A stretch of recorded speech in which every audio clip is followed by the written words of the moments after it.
Housekeeping. Good afternoon. It is best that we keep our microphones closed. I really don't mind if you raise your hand and we ask a question, no matter where I am in the presentation. Sometimes works best that way. And please do ask questions. There's no such thing as a silly question. There's no such thing as an obvious question.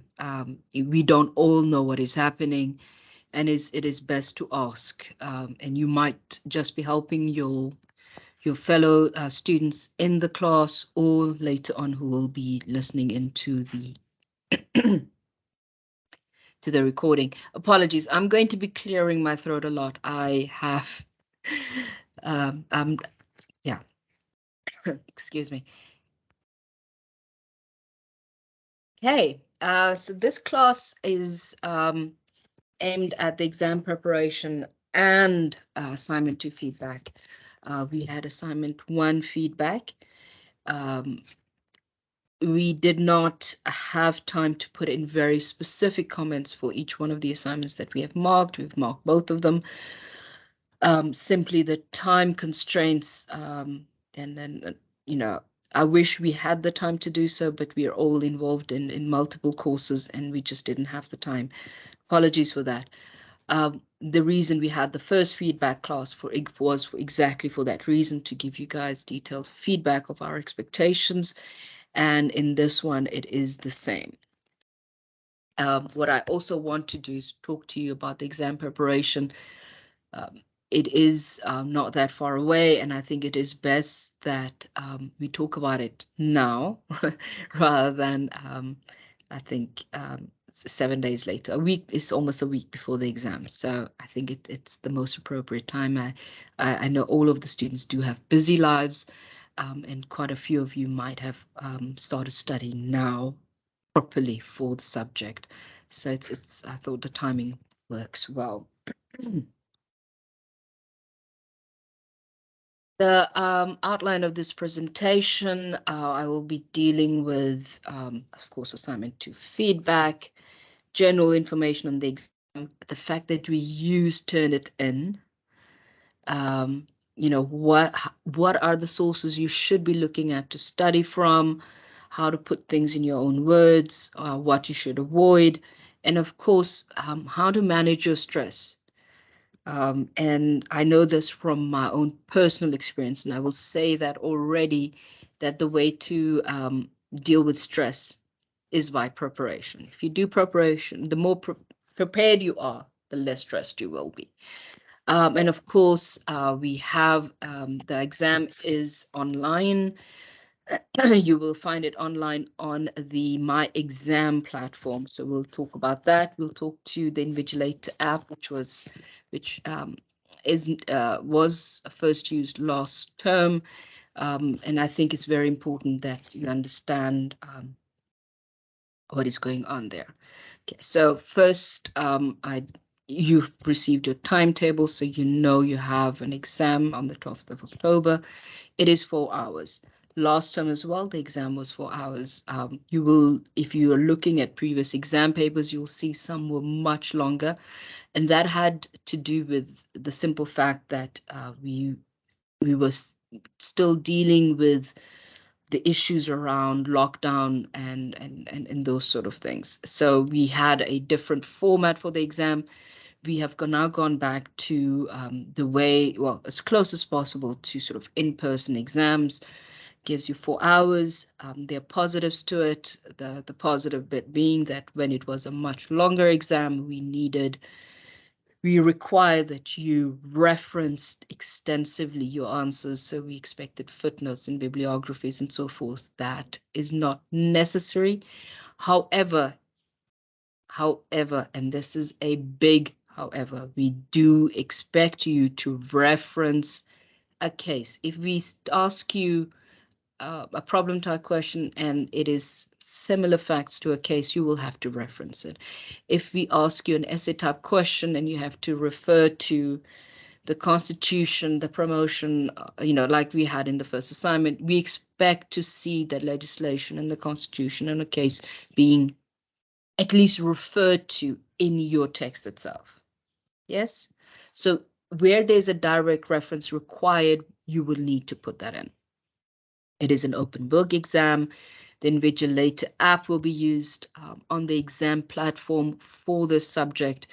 There's a host of, I think, explanatory videos and so forth that have been put under additional resources. If you haven't used the Invigilator app before, please go and look through them. And even if you have, please refresh your memory. You know, technology has this thing, we tend to somehow think we remember things. I know I learned something new about the My Modules platform every single week at least. You must study your prescribed reading.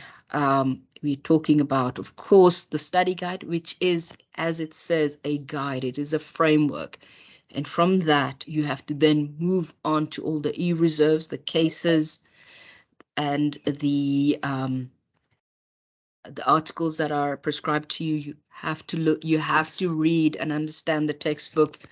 There are certain documents that also then provide you additional reference, because of course the textbook does not cater for the changes, certain legislative changes that happen after the fact. So please have a look at that. Remember, turn it in. I'm just going to say turn it in. It compares your answers not just to your fellow students, but also to what is online. And I know there are things online and people will make promises to you. Please, you need to answer. And of course, try and attempt to stick to the page limit. I'm going to deal with assignment 2 first. So these were problem type questions. So assignment 1 was an essay question. And we had given you 2 very different types of assignments to prepare you for the exam, because that will be a combination of essay type questions, whether short essay or longer, or and problem type questions. Remember, most of your clients, 95% of your clients, will not come and ask you, tell me about the Constitution and how it impacts insurance law. You might have 1 or 2 that will want to just get an opinion. Most of you will come to you because they have a very specific factual problem to use that they need to have resolved, and you need to use what you have to resolve that, which is why problem type questions can be very useful, not just for us as lecturers to check if you understand cases very well, but also to really see how well you understand any of the legal principles through applications thereof. Problem type questions are trickier, and we saw that when we were marking. Of course, just like you had for your assignment, you will have access to resources, you will have cases, textbooks, articles, other professional books to go through and look. And at this point, it is very important, and I'm now for this class as well as for any other subject, your lecturers curate. We are very particular about the cases that we prescribe to you, the articles that we prescribe. We have meetings about that because we want to give you, the most important cases. Firstly, we don't want to give you every single case on insurance, and there are a lot of them. We have to pick and choose which ones of them are the most important and explain the principles. It's the same with articles. Those are curated lists of things. We do them for a reason. Those are the most important professional cases and things that you will be looking at later on as well. You will see references. You'll see that other judges throughout also refer back to these very important cases. Okay. I appreciate it when students look for things outside of that curated list. But when answering the questions, you have to first refer. Did I mute myself? Since when have I been muted?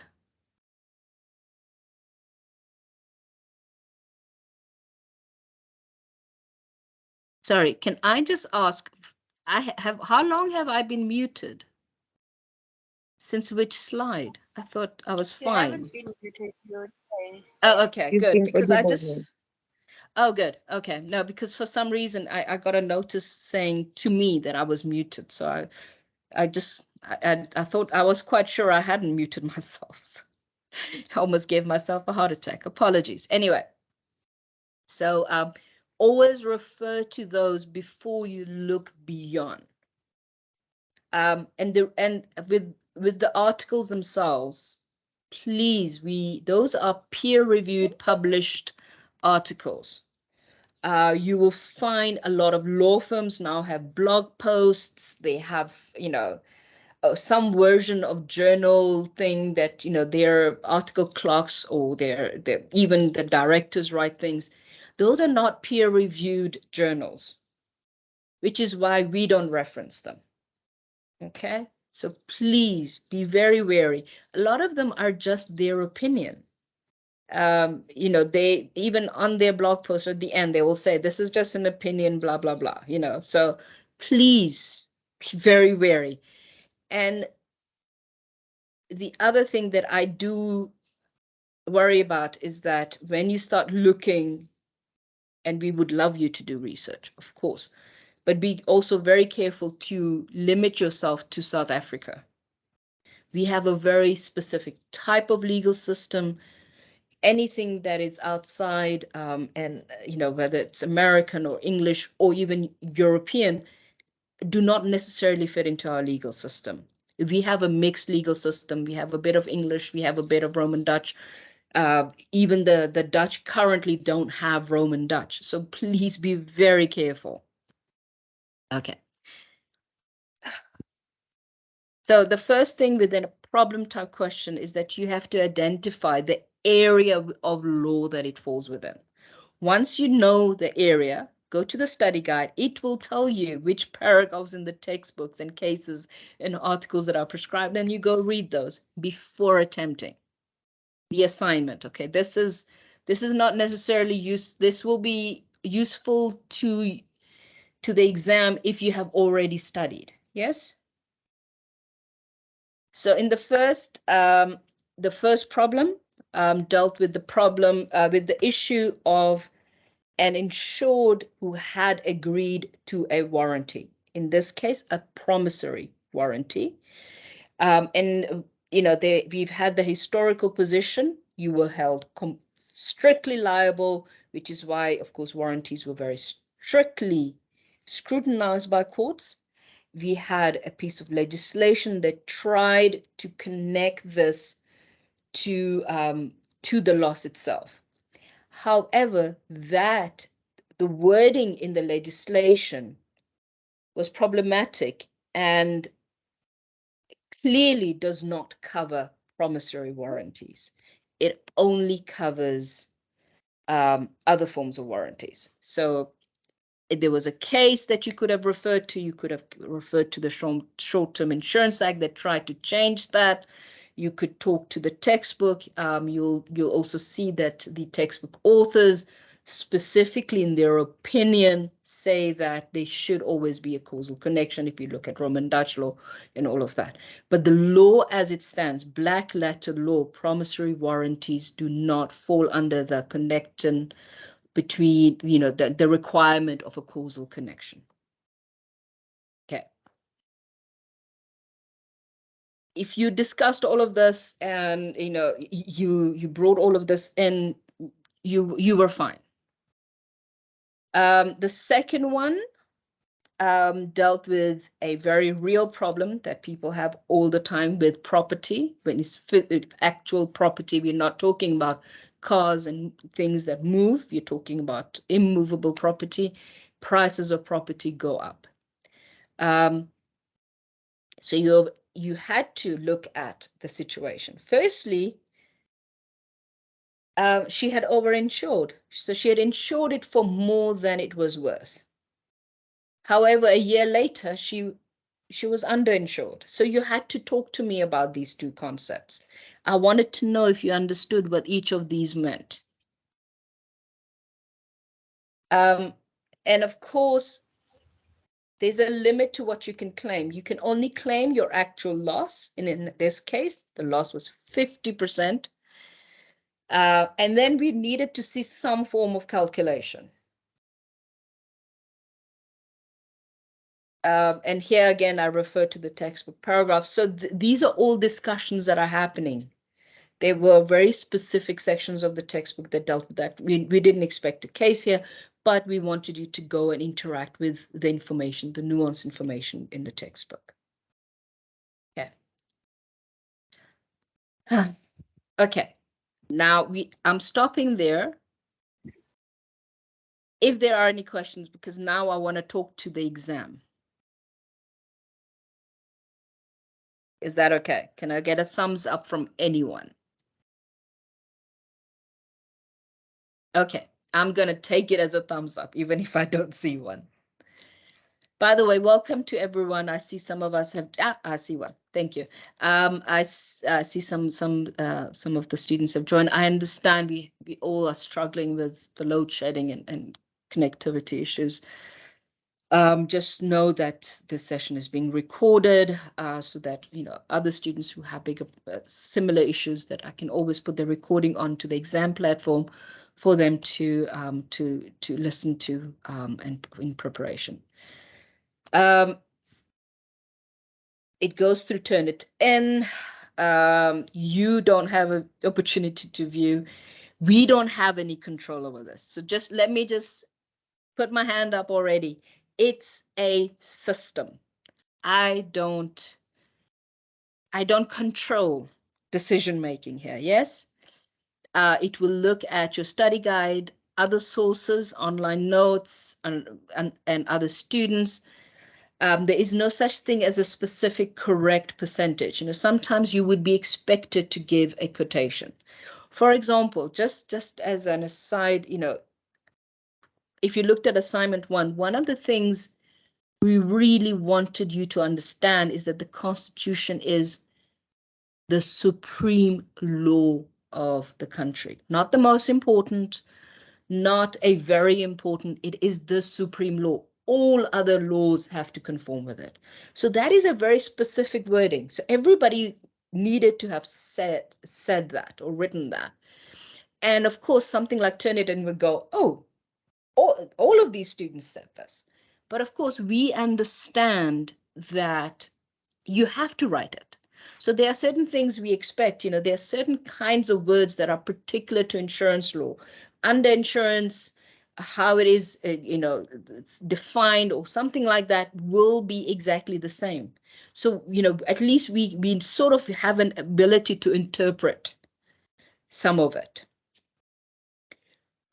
So just the reason that we look at the similarity really is so that we can see that you've worked on your own, you have, you know, used your own mind and so forth, and used your own words, and you have not copied from the internet. So yeah, so please keep that in mind. Second thing, and I will say this, I really know when we'll talk, just remind me, I have to say something very important when we get to the Invigilator app. So your main sources are your prescribed reading material. I know I have repeated that a few times, but I would really like you guys to focus on your textbook, on the cases, on the legislation, on the additional, you know, we've given you there's a special tutorial letter that deals with any of the new things that have happened. You will not be required to provide footnotes, but if it is relevant, please refer to the case, refer to the section of legislation. So for example, you know, in the previous example, when I talked to the section in the Short-Term Insurance Act is section 53(1). You have to say that. Yes. Yeah. If you use online sources, there is that, you know, please, all I'm going to say is please don't. As far, you know, if you can stay away from it, stay away from it, please. They are not useful. Now you have to learn how to put things in your own words. And I have a wonderful colleague called Sunil Khair who explained this to us in one of our departmental meetings. And the way she set it up was so awesome that I had to reproduce it here.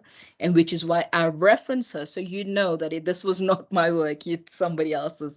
I am giving proper, I'm referencing her so you know that it came from her. So firstly, read the document properly. Read it so you understand it.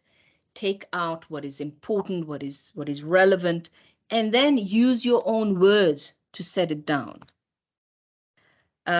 Compare yourself. Make sure that you are not actually writing exactly the same thing. And of course, use proper citations. Okay. And of course, this goes back to the idea of trying to avoid plagiarism. Please avoid it like the plague. Um, it is very problematic. It can have very serious consequences. Please be very careful.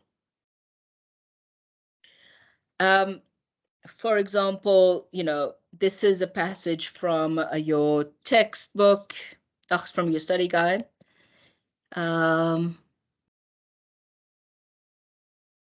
it the same one? Yes. So if I'll take it from there. So here you'll see that there are some very specific ideas that come out from this text. Having read it, you talk, hey, hang on. They're talking about spreading of risk to do what? Because there's a need for security to distribute and what you do is by distributing the risk, you are making it more secure for each of the individuals, and insurance is a way of doing it. So then you can take that and you can put it in your words. So why do we have insurance? Share the risk of destruction or damage. We want to protect what we have and we want to minimize the risk.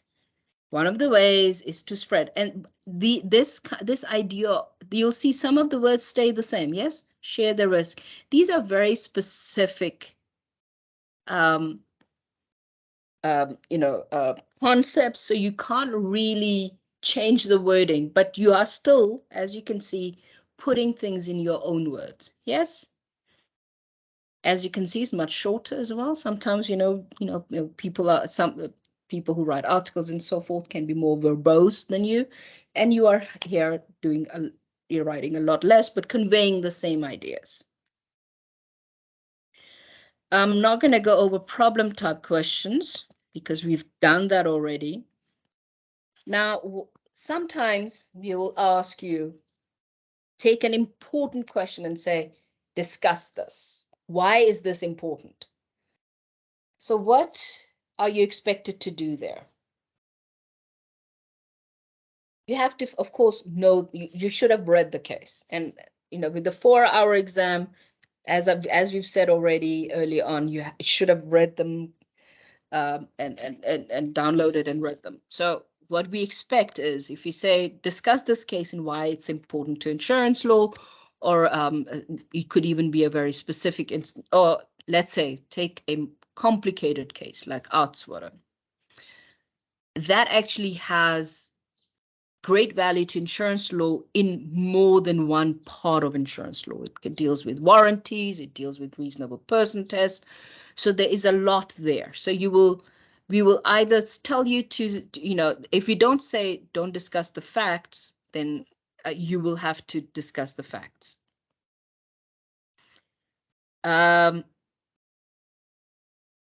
What I, so, unless we have specifically asked you not to do something, discuss the facts. Sorry, I'm just going to pause for a moment. I see there's a student who's emailing me to say that he doesn't have access. So I'm very quickly going to send him the link so that he can join us.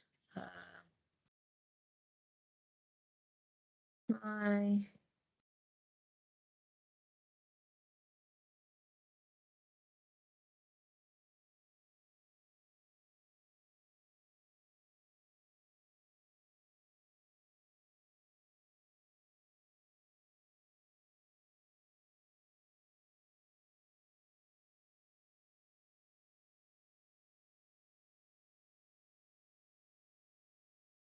Apologies. I want to be as available to the students as possible and make sure that as many of you are here. Okay, let's hope this will work for him. In any case, so what you have to set out are the decisions or the reasons and the reasons for that decision. And you're not writing every single thing. You are pulling out really why they looked at certain things. In the Artsroan case, there were a couple of things. Firstly, the court said, hang on, we are moving away from English law.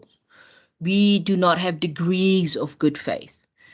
We just have good faith. So the reason for that decision is that we are moving away from English law, and the decision itself is we do not have degrees of good faith. We just have good faith. Or the reasonable person test.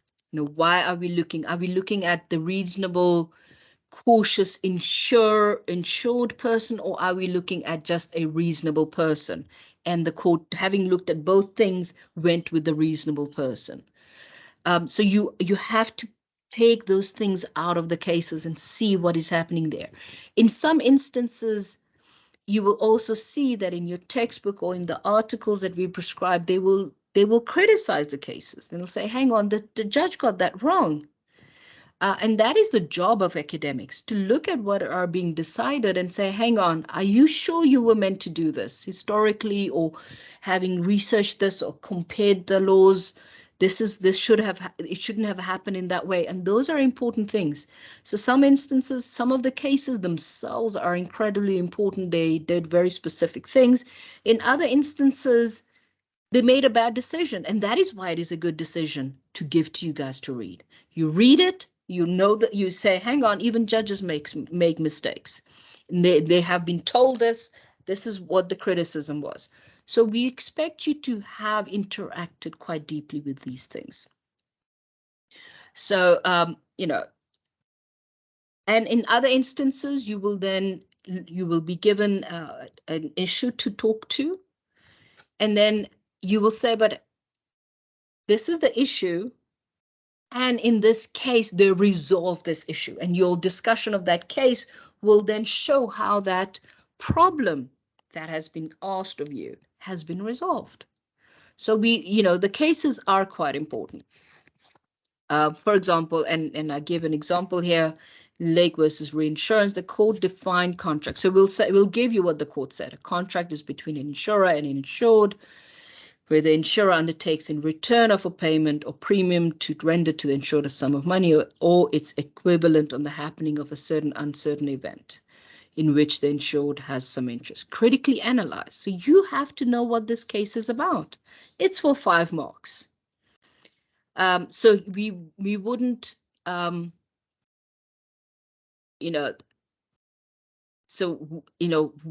here there was a specific criticism as well from the authors Reinecker and et al. So no, look at it. For 5 marks, we don't expect you to write like a 2-page essay, but we do want you to be able to really critically engage with the case. Okay. What do you have to particularly avoid in the exam? Typing out what is written word for word, and then do a replace and find in the text. I know you guys are technically far superior to me, but we pick up on this fairly quickly.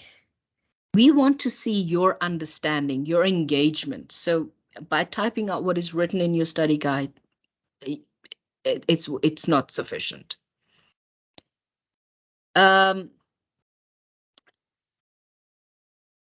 And you might say, oh, let me just copy and paste this and I'll come back and change it. Believe me, the time is limited. Rather not do that. Just write. You will see, and if you have a reasonably good handwriting, please do write it out if that's faster. but please don't copy and paste, and don't copy and paste. I know I keep repeating this from an internet source. If you haven't read the actual case or the journal article, and lawyers are great, but most of them are very good at stating things in a confident way, not necessarily if whether they have the actual skill or not. So please be very careful. They're very, that's what we're training you to do anyway, to have that level of confidence. But internet sources, I'm going to say again, cases that we have given to you, prescribed cases, are reported cases. When it comes to articles, those are peer reviewed. So please, and the cases are reported because people think they are important. Yeah. Somebody sat down and made that decision. And those are not, sorry, that's done by a committee of people who are experts in the field. And I'm going to say this, read your use your study guide, as a framework to study the textbook and the recommended resources, cases, and articles. I know it is an open book, but in 4 hours, you do not have the time to rifle through material.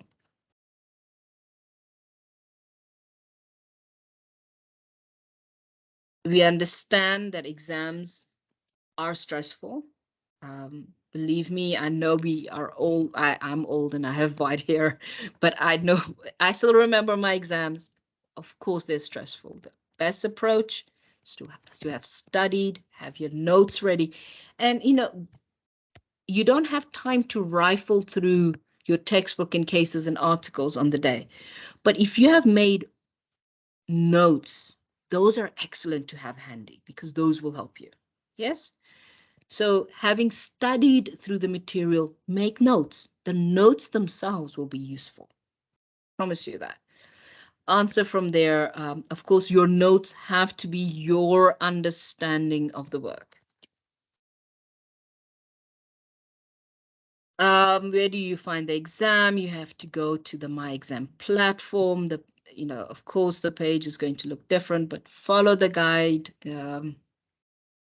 I know that my module people have had training sessions and so forth. They have guides online. I've placed them there as well, videos and so forth. Please familiarize yourself. You need to download the Invigilator app. Please. It is incredibly important. Students did have some issues with it last term. They hadn't downloaded it or it acted up. Please note that you will have to, it allows you to get onto your specific exam up to a certain point only. I think it's a short amount of time. You have to sign in for your exam. It records you. And please be very wary. Try and find a quiet spot to study. It picks up on background noises. It picks up on you talking to yourself, which I did listen to some recordings last term. People were just trying to calm themselves down. But it will pick up if you are talking to anyone. It is very sensitive. It is sensitive to noise and things like that. Follow the instructions, know how to use it. I hope you guys are very, very familiar with it. Don't leave it to the last minute. You have to use it in a very specific way. You have to upload your exam paper onto the My Exam platform and upload things to the Invigilator app. Please do all of them. If you don't, you have to follow all of these processes for your exam to, reach us for marking. So please, you have to submit your script, and I think you have to submit other things as well, pictures or something like that.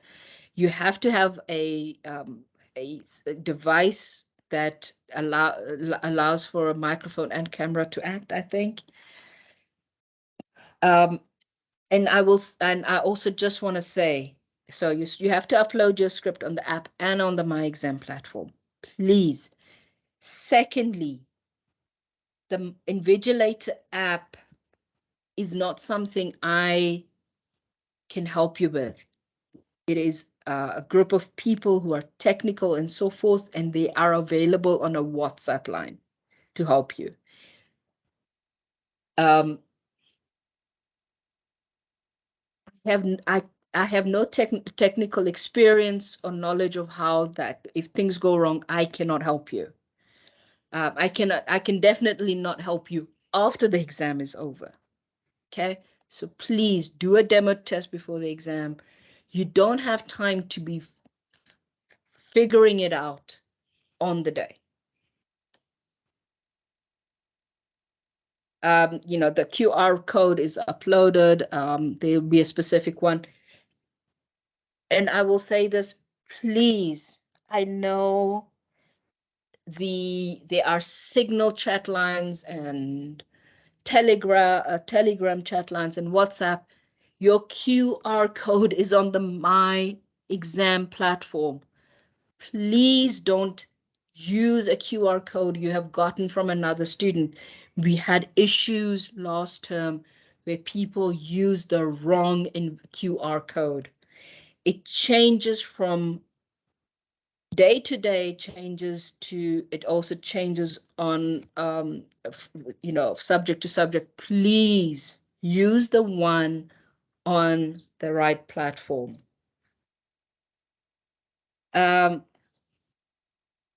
Myself and Edith Mbiriri are available for any questions that you have. And I will say this, I don't know of students who have emailed us, but those that email a very specific topic or very specific question, I have answered them back as quickly as possible.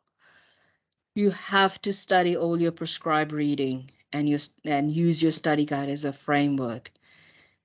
Have the e-reserves downloaded. I know there were some issues, but I've rechecked with the library. Everything should be resolved. Okay. And if you find that there's a problem, let me know so I can contact people. I can talk to the specific librarian that is in charge of that. Retabile, go ahead. Hi, ma'am. I just wanted to know, like some of the articles, I did try to download it, but then you need to have a password and login details, especially the article of, I think it's JP van Niekerk. Yeah. Yeah. But it should, this is what the librarian said to me. If you are going through the MyUnisa site on the library with your student credentials, you should have access. Is that what you did? And if you did that, I'm going to go back to the librarian and say, hang on, that didn't work. You lied to me. That, ma'am. So you did go through with your credentials and everything. So if your credentials are fine, they should work.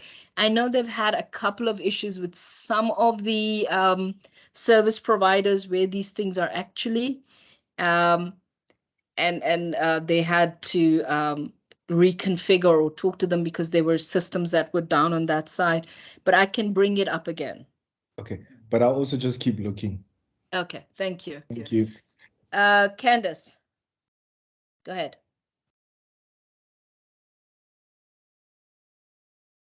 Candace? Tabila, do you still have a question? Or should I can you roll? I'm sorry. Oh, thank you, ma'am. I'm sorted. Thank you. Okay, cool. Candace, go ahead. I want to say that I have the same problem. There's a certain section where you need to put in a username and password to get access to the article. Which one is it? Which article I think is it's the stock file, JP van Niekerk. Yes, those two documents. Okay, can you send me those? What I will do is, yes, I have them. So I'm going to take, in fact, you know what? I will actually download all of the articles and make them available on the My Exam platform, because I do understand the thing is there are no announcements going out of the My Module one anymore. So I would prefer to put these on the my exam platform rather than the my module one. So just send me the list, and I'll try and get all of the ones that you guys can't get hold of, and I'll download them and put them in a folder that Thank you. I'll say, articles. Thank you, Mrs. No worries. No, I mean, if I can't keep saying you have to study them and then they're not available for you. They are quite nice. They're actually quite nice articles. I have, especially I think Professor Van Niekerk, who's an absolute favorite of mine. Sorry, Candice, I'm lowering your hand. We have now time okay, for questions. If you have more questions, please do ask. But anyone else that has a question, please go ahead.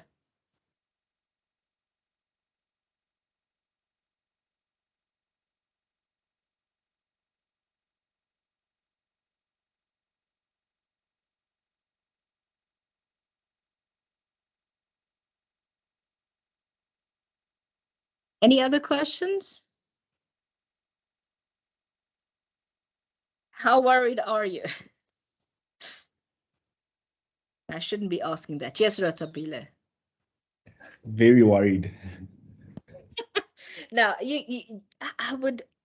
Can I just say this? And I study first. First, go through the material. Yes, go through the textbook, go through the cases, the articles, and then try and attempt previous exam papers just as a trial for yourself, because it gives you an idea of what type of questions or the kind of marks, like we'll ask you a 5-mark question, or would we ask you a 10-mark question.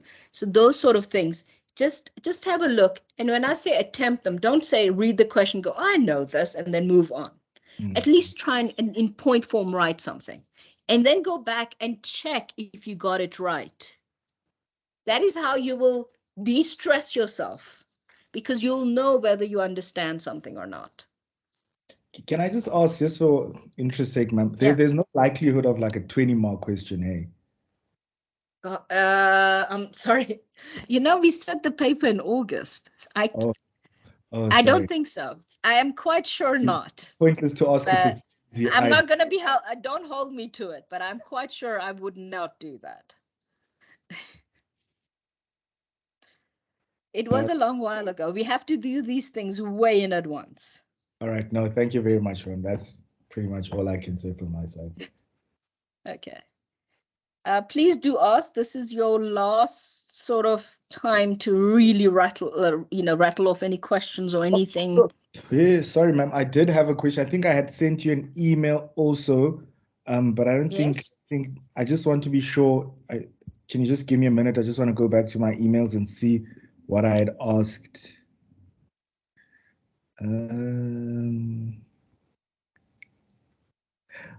Regarding I think it's non-indemnity insurance. Would it be fair to consider it?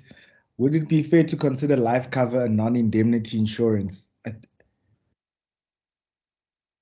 I sent you an email. Let me just read it. Okay. I want to know, regarding non-indemnity insurance, would it be fair to consider it a life cover of 10 million one would take on their own life in the event of their death? Indemnity insurance, I understood it to be simple insurance where you protect. Yes, non-indemnity is life, and yeah, okay. Definitely.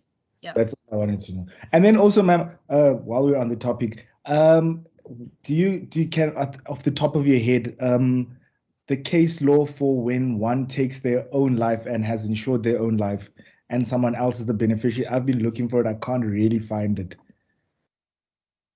The case, I don't know if there's a specific case, but I do know that you are not allowed to benefit from your own illegal action.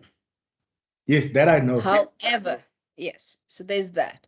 However, I think there is a limit to it, and usually contractually there will be some sort of a limit. So, you can't take out insurance and a year later kill yourself. Yes. Usually they will say that we will not cover you if you commit suicide in the first 3 years, and that will be in the contract. Okay. You know, because I just wanted a case loan. If you see that, I think you're referencing a specific question that we asked. Yeah, If it's because I that in one. that one, you'll see in that question, you'll see specifically, we say in the contract, it said that they will only cover you after a certain number of years have passed. Okay. So what happens is, as soon as that number of years has passed, now you commit suicide, the beneficiary will still get the money Okay. because the limitation that they put in the contract is now been satisfied. Okay. Which again, just from an ethical point of view, I think we all have an ethical problem with people committing suicide. Yes? Yes. And so there is that. I think it's almost like forcing you guys to think beyond the morality of the situation. Yeah, no, because it's yeah, I always thought it with all insurance, obviously, before studying the course, is that regardless of whether it's today or 10 years from now, like you can't, no beneficiary can claim from a deliberate attempt, you know? Yes, Yeah, but you remember, it's your own life. yeah, I think it's different. And I know, and I always refer to this, but I'm hoping that because that decision would finally be decided very soon, which is that a person who took out insurance on family members and then had them killed. But wouldn't that then fall under the bloedige hand neemt geen? Yes, that falls under the bloody hands concept. That is very different. So we do separate out suicide from actual sort of killing of other people. You cannot benefit if your hands are dirty. Yeah, no, I think maybe that's the only one thing that would be interesting to find out if we can.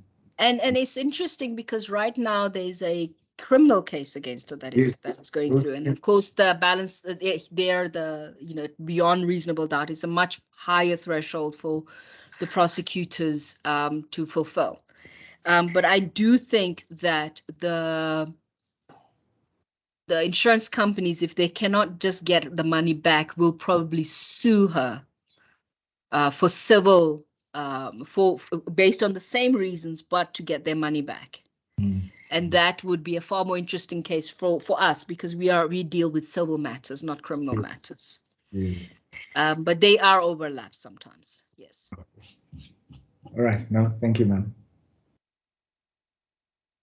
And it's, I mean, remember that, you, as I said, 95% of your clients are going to come to you with a problem type question. Yeah. And then this is why you have to understand the legal concepts very well.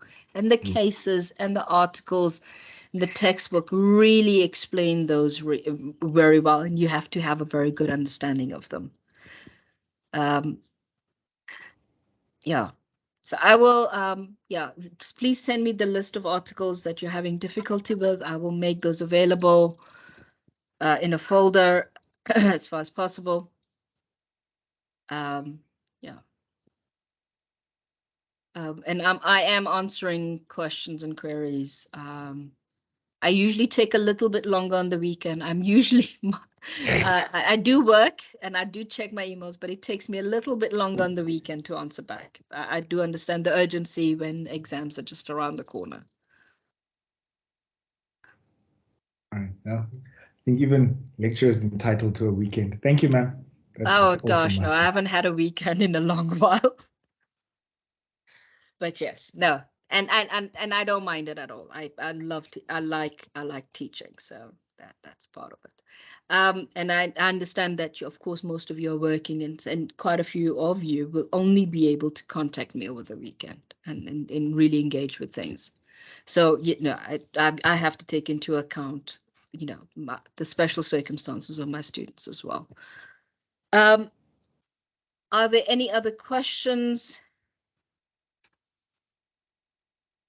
I hope this session was helpful, that it will be useful to yourselves and to the other students. And I would just like to wish you best of luck with the exams. I hope everything goes exactly as it should.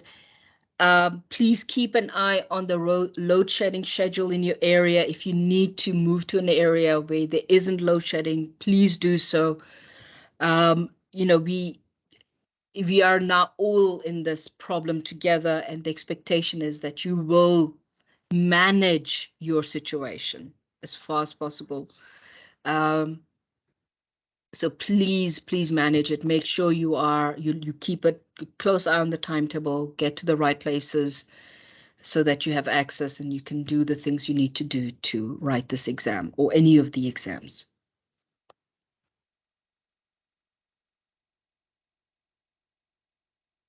I'd like to thank all of you for being here. I really appreciate it. You took time out. And thank you. I'm going to stop the recording now, and I will post it as soon as it's downloaded. And again, good luck. Thank you. Thank you, ma'am. Thank you, ma'am. Thank you, Mrs. Dagoma. You're welcome.